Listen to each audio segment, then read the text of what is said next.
Hi friends எல்லோரும் எப்படி இருக்கீங்க? நான் ரொம்ப நல்லா இருக்கேன். நீங்களும் நல்லா இருப்பீங்க அப்படின்னு வந்து நான் நம்புகிறேன். இன்றைக்கி நம்ம சேனலில் வந்து ஒரு குட்டி மினி விலாக் மாதிரி தான் நம்ம வந்து பார்க்க போகிறோம். இன்றைக்கி வந்து லஞ்ச் அப்புறம் வந்து பிரேக்ஃபாஸ்ட் ரெண்டும் என்ன பண்ணியிருக்கேன் அப்படின்றது தான் வந்து நம்ம சேனலில் வந்து பார்க்க போகிறீங்க. அப்புறம் வந்து ஒரு பெண்ணோட ஒரு உண்மையான சம்பவம் அதையும் வந்து நான் வந்து சொல்ல போகிறேன். கண்டிப்பாக உங்கள் எல்லாருக்குமே வந்து ஒரு மோட்டிவேஷ்னலாக இருக்கும்னு நினைக்கிறேன். முக்கியமாக வந்து மனசில் நிறைய அளவு கஷ்டங்களை வச்சுருக்கிற பெண்களுக்கு ரொம்பவே மோட்டிவேஷ்னலாக இருக்கும்னு நினைக்கிறேன். நம்ம சேனலில் வந்து ரொம்ப ஆடம்பரமெல்லாம் இருக்காது. ரொம்ப சிம்பிளாக ஒரு மிடில் கிளாஸ் பொண்ணோட கிச்சன் எப்படி இருக்குமோ அந்த லெவலில் தான் இருக்கும். ஸோ நீங்கள் ரொம்ப எக்ஸ்பெக்ட் பண்ணிடாதீங்க என்னோட சேனலில். காலையிலக்கு ரொம்ப சிம்பிளாக வந்துட்டு ரவை உப்புமா தான் செஞ்சுருந்தேன். தோசை மாவு காலியாகிடுச்சு. அதனால் வந்து உப்புமா செஞ்சு கொடுத்துருந்தேன். நாட்டு சக்கரை வந்து காலியாகிடுச்சு. அதனால் வந்து ஒயிட் சுகர் தான் ஆட் பண்ணியிருந்தேன். சரி எப்பயாவது ஒரு வாட்டி தானே சொல்லி கொடுத்துருந்தேன். ஒரு 11:30 இருக்கும். கொஞ்சமாக ஜூஸ் போட்டு கொடுத்துடலாம் அப்படின்னு சொல்லிட்டு ட்ராகன் ஃப்ரூட் தான் வந்து இருந்தது. அது குழந்தைக்கு ஸ்கூலுக்கு கொடுத்து அனுப்புனது போக கொஞ்சம் இருந்தது. அதையுமே வந்து போட்டுட்டு இருந்தேன். அவள் வந்து அந்த மேங்கோ எசன்ஸ் வந்து சேர்த்து வேணும் அப்படின்னு கேட்டாள். அது சேர்த்தப்போ சுத்தமாக டேஸ்ட் நல்லாவே இல்லை. மறுபடியும் பால் ஆற்றி அந்த பாலில் மேங்கோ எசன்ஸ் போட்டு கொடுத்தேன். குடிச்சிட்டான். ரிமைனிங் இருக்கிறது ஃப்ரிட்ஜில் வந்து எடுத்து வச்சிட்டேன். குழந்தைய தூங்கவும் வச்சிட்டேன். அடுத்து லஞ்சுக்கு தான் வந்து வந்திருக்கேன். இந்த லஞ்ச் செய்யும்போது தான் நான் உங்ககிட்ட அந்த குட்டி ஸ்டோரி வந்து நான் உங்ககிட்ட வந்து சொல்ல போகிறேன். இன்றைக்கி லஞ்ச் என்ன அப்படின்றதையும் வந்து நீங்கள் பார்த்து தெரிஞ்சுக்கோங்க. ஒரு 2 மாதத்துக்கு முன்னாடி என் குழந்தைக்கு வந்து சின்னவனுக்கு வந்து ரொம்ப உடம்பு சரியில்லாமல் இருக்குது அப்படி சொல்லிட்டு நாங்கள் ஹாஸ்பிட்டலில் வந்து அட்மிஷனில் வச்சுருந்தோம். அது வந்து காமன் வார்டு தான். அங்கே வந்து ஒரு லேடி வந்து நாங்கள் கிட்டத்தட்ட போயிட்டு 3 டேஸ்க்கு அப்புறமா வந்து ஒருத்தங்க அட்மிஷனுக்கு வந்து சேர்ந்துருந்தாங்க. ஒரு லேடி அப்புறம் வந்து ஒரு குட்டி பாப்பா. அந்த குழந்தை வந்து பார்க்குறதுக்கு வந்து பார்த்தீங்க அப்படின்னா ஒரு 2 வயசு கூட சொல்ல முடியாது. ஒரு 1 1/2 வயசு, 1 வயசு அந்த மாதிரி குழந்தை மாதிரி தான் இருந்தது. அவ்வளோ குட்டி பாப்பாவாக தான் இருந்தது. உடம்பு ஃபுல்லாமே அலர்ஜி. தலையிலேருந்து கழுத்து வரைக்குமே வந்து நிறைய அலர்ஜி. அது வந்து பெண் குழந்தை தான். பார்க்குறதுக்கு ரொம்ப பாவமாக சங்கடமாக இருந்தது. அந்த லேடி வந்து பார்த்தீங்க அப்படின்னா ரொம்ப லைஃப்பில் வந்து எதையோ பெருசாக இழந்துட்ட மாதிரி ரொம்ப விரக்தியாகவே ஒரு மாதிரி டிஃப்ரெண்ட்டாகவே வந்து நடந்துக்கிட்டாங்க. நாங்கள் எல்லாருமே பேசுகிறதுக்கு பயந்து போயிட்டு நாங்கள் வந்து பேசவே இல்லை. நான் வந்து 4 டேஸ்க்கு மேலே அங்கே இருந்ததுனால பக்கத்தில் பெட்டில் இருக்கிறவங்கலாம் கொஞ்சம் ஓரளவுக்கு பேசுவாங்க. எல்லாருமே அவங்கள கொஞ்சம் ஒரு மாதிரி வித்தியாசமா தான் பார்த்துட்டு இருந்தாங்க. அப்போ வந்து இப்போ நம்ம சில ஹாஸ்பிட்டல்லாம் வந்து பார்த்தீங்க அப்படின்னா, ப்ரே பண்ணுறதுக்காக வருவாங்க இல்லையா? அது மாரி ஒரு 2, 3 பேர் வந்து ப்ரே பண்ணுறதுக்காக வந்தாங்க. வந்துட்டு நீங்க இந்த மாரி சர்ச் எல்லாம் பார்த்தீங்க அப்படின்னா வரணும். நீங்க ஏசப்பாவ வந்து கும்பிடணும் அப்படின்ற மாரி சொல்லிட்டு ரொம்ப மோட்டிவேஷனலா பேசிட்டு நம்ம குழந்தைங்களுக்காக ப்ரே பண்ணிட்டு அவங்க கிளம்பிட்டாங்க. அவங்க கிளம்புன கொஞ்ச நேரத்திலேயே இந்த லேடி வந்து ரொம்ப எமோஷனல் ஆயிட்டாங்க. கடவுள்னு ஒருத்தர் வந்து இல்லவே இல்ல. அப்படின்ற மாரி ரொம்ப ஒரு மாரி எமோஷனலா வந்து ஒரு மாரியா கத்திட்டு இருந்தாங்க. அப்போ நான் வந்து சொன்னேன், "அப்படிலாம் இல்லங்க. கண்டிப்பா கடவுள் இருக்காரு. நீங்க ஏன் இந்த மாரிலாம் பேசுறீங்க? இருக்கிறாருன்ற நம்பிக்கையோட இருங்க." அப்படின்ற மாரி நான் சொல்லிட்டு இருந்தேன். ஆனா வந்து என்னோட வார்த்தைகள் வந்து எந்த அளவுக்கு அந்த டைம்ல அவங்களுக்கு வேல்யூ இல்லாம இருந்தது அப்படின்றது எனக்கு ஈவினிங் வரைக்குமே தெரியல. சரி ஈவினிங் வந்து அவங்க மட்டும் தான் தனியா கீழ ஐசியூல இருந்தாங்க. அப்ப நான் போய் அவங்க கிட்ட பேசினேன். "என்னாச்சு? ஏன் ஒரு மாதிரியா இருக்கீங்க சிஸ்டர்?" அப்படின்ற மாரி கேட்டிருந்தேன். அப்ப அவங்க என்ன சொல்லியிருந்தாங்க அப்படின்னா, அவங்க பாப்பா இருக்கு இல்லையா? அந்த பாப்பாவுக்கு வந்து 2 வயசு இருக்கும்போது வந்து மூளைக்காய்ச்சல் வந்து வந்திருக்கு.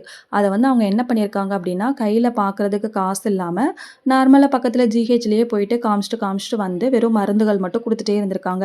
ஃபீவர் வந்து 11 டேஸ்க்கு மேலேயே இருந்திருக்கு. அப்பவும் வந்து அவங்க கவனிக்கலையாம்.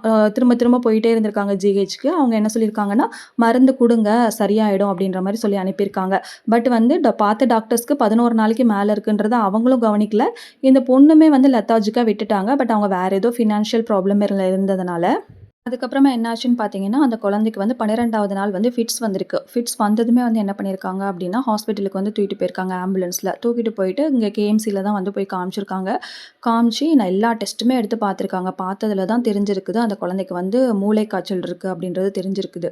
தெரிஞ்சதுக்கப்புறமா ரொம்ப டைம் பீரியட் வந்து ஆனதுனால என்ன ஆயிடுச்சு அப்படின்னு பார்த்தீங்கன்னா, அந்த மூளைக்கு போற நரம்புகள்லாம் வந்து செயலிழந்து, இனிமேல் வந்து அந்த குழந்தை ஒரு பெரிய ஷாக்கிங்கான நியூஸ் அந்த அம்மாவுக்கு. அந்த குழந்தை இனிமேல் நடக்காது, பேசாது, எதுவுமே பண்ணாது. கிட்டத்தட்ட பொம்மை மாரி தான் இருக்கும் அந்த குழந்தை அப்படின்ற மாரி அந்த அம்மாகிட்ட வந்து சொல்லியிருக்காங்க. அந்த ஃபீவர மட்டும் தான் அவங்களால குணப்படுத்த முடிஞ்சது. பட் அந்த குழந்தை வந்து ஆக்டிவ்னஸ் எல்லாமே வந்து சுத்தமா போயிடுச்சாம். கண் பார்வையிலேருந்து எல்லாமே வந்து அந்த குழந்தைக்கு வந்து லாஸ் ஆயிடுச்சு. ஸோ வந்து அவங்க என்ன சொல்லியிருக்காங்க அப்படின்னா, "நீங்க சின்ன வயசு பொண்ணா இருக்கீங்க.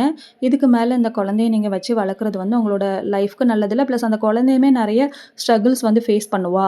அதனால நம்ம வந்து என்ன பண்ணலாம் அப்படின்னா, கருணை கொலை பண்ணிடலாம்." அப்படி சொல்லியிருக்காங்க. அத வந்து இந்த லேடி வந்து ஏத்துக்கவே இல்ல போல. "இல்ல என்னால முடியாது. என் உடம்புல உயிர் இருக்கிற வரைக்கும் என் குழந்தைய நான் அந்த மாரி பண்ண மாட்டேன். நான் இருக்கிற வரையில என் குழந்தைய நான் சுகமா நான் பார்த்துக்கிறேன்." அப்படின்னு சொல்லிட்டு ஒவ்வொரு வாட்டியும் உடம்பு சரியில்லாம வரும்போதெல்லாம் அந்த ஹாஸ்பிட்டலுக்கு கூட்டிட்டு போயிட்டே இருந்திருக்காங்க. இதுல வருத்தமான விஷயம் என்ன அப்படின்னா, அவங்களோட ஹஸ்பண்ட் வந்து அவங்களுக்கு உறுதுணையா இருந்திருக்கணும் இல்லையா? அவர் என்ன சொல்லியிருக்காருன்னா, "நீயும் ஒரு நோய் பிடிச்சவ. உன் குழந்தையும் வந்து ஒரு நோய் பிடிச்ச குழந்தை. உங்களெல்லாம் வச்சு என்னால பார்த்துக்க முடியாது. இப்படியே நான் வந்து கஷ்டப்பட முடியாது." அப்படி சொல்லிட்டு அவர் வந்து சொல்லாம கொள்ளாம விட்டுட்டு போயிட்டாராம். விட்டுட்டு போனதுக்கு அப்புறமா தான் கால் பண்ணி சொல்லியிருக்காரு. இந்த நோய் பிடிச்ச குழந்தை எனக்கு வேண்டாம். அக்கம் பக்கத்துல இருக்கிறவங்க, ஃப்ரெண்ட்ஸ் எல்லாருமே வந்து கிண்டல் பண்றாங்க. ஸோ எனக்கு இந்த குழந்தை வேணாம் அப்படி சொல்லிட்டு அவர் வந்து விட்டுட்டு போயிட்டாராம். ஸோ இந்த லேடி வந்து அப்பயும் வந்து தயங்கல. அப்பயும் அந்த குழந்தைய வந்து எதா நம்ம பண்ணிக்கலாம் அப்படி சொல்லி அந்த லேடி நினைக்கவே இல்ல. இன்னொரு வாழ்க்கையவும் அந்த அந்த லேடி வந்து தேடல. அவங்க வந்து என்னன்னா, அந்த குழந்தை வந்து எப்படியாவது சுகப்படுத்திட முடியாதா சொல்லிட்டு நெறைய கோயிலு, குளம், அப்புறம் வந்து மசூதி, சர்ச்சு எல்லா பக்கமும் போய் தேடி திரிஞ்சு எவ்வளவோ கஷ்டப்பட்டுருக்காங்க. அந்த குழந்தையோட உயிர மட்டும் தான் காப்பாத்த முடிஞ்சதே தவிர, ஆனா அந்த குழந்தைக்கு இப்ப அடுத்தடுத்து நெறைய பிரச்சனைகள் வந்துகிட்டே இருக்கு. ஸ்கின் பிரச்சனை வருது.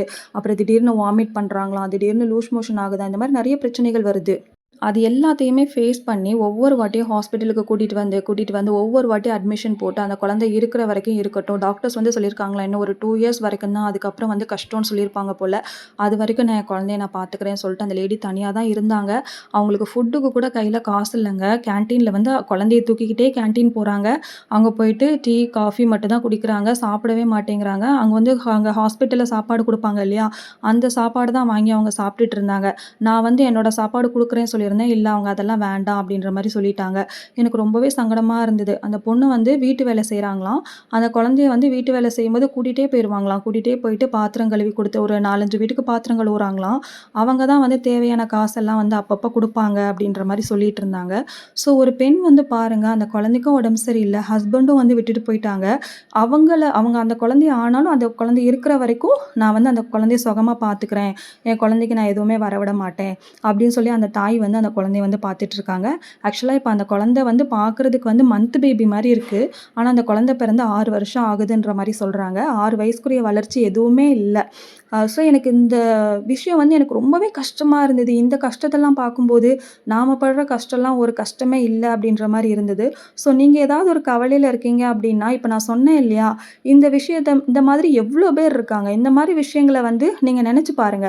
நீங்க ஒரு சின்ன கஷ்டத்துல இருக்கும்போது, அதுக்கு பக்கத்துல ஒரு பெரிய கோடு போடுங்க.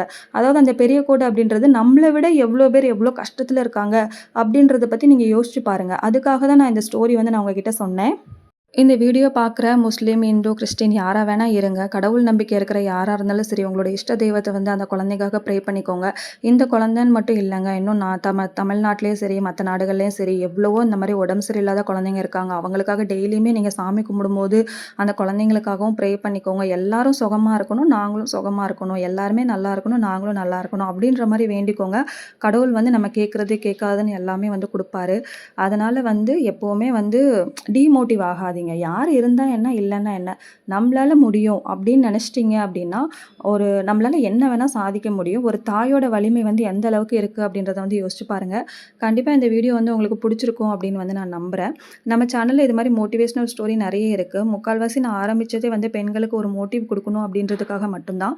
நானுமே நெறைய கஷ்டங்கள், தடைகள் எல்லாத்தையுமே தாண்டி தான் வந்திருக்கேன். இதெல்லாம் நீங்க கேட்கறதுக்கு ரெடியா இருக்கீங்க அப்படின்னா, நம்ம சேனல் வந்து மறக்காம சப்ஸ்கிரைப் பண்ணிக்கோங்க. சப்போர்ட் பண்ணுங்க. மறக்காம ஹைப் பட்டன் வந்து பிரஸ் பண்ணுங்க. கண்டிப்பா இந்த சேனல் நெறைய பெண்களுக்கு போய் சேரும்.